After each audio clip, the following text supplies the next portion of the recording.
সব্যসাচী সুস্মিলিদের পথ চলা শেষ, কম টিআরপির কারণেই বন্ধ হচ্ছে রামপ্রসাদ ধারাবাহিকটি। আপনাদের সবাইকে স্বাগত সিনে গসিপে।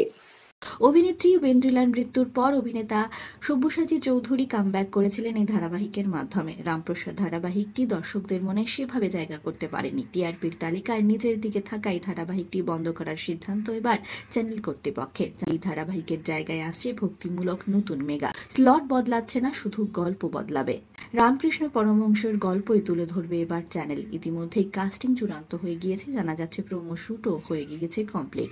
2-1 দিনের মধ্যেই অন এয়ার করা হবে নতুন প্রোমো। রামকৃষ্ণকে ঘিরেই এই নতুন মেগা এগোবে।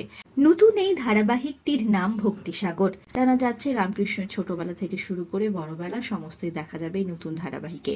ক্ষুদিরাম চট্টোপাধ্যায় অর্থাৎ রামকৃষ্ণের বাবার চরিত্রে নজর কাড়বেন অভিনেতা রিজু বিশ্বাস। এই ধারাবাহিকে গদাধরের বাবার ভূমিকায় যেমন দেখা যাবে রিজু বিশ্বাসকে, ঠিক সেই রকমই মায়ের ভূমিকায় নজর কাড়বেন রত্নাপ্রিয়া দাস।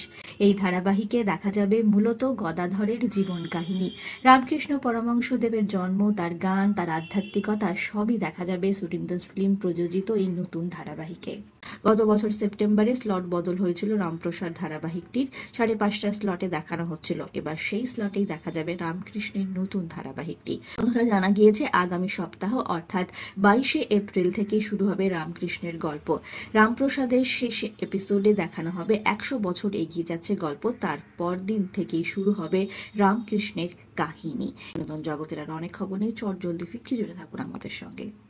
আমরা হলাম সিনে গসিপ, জুড়ে থাকুন আমাদের সঙ্গে।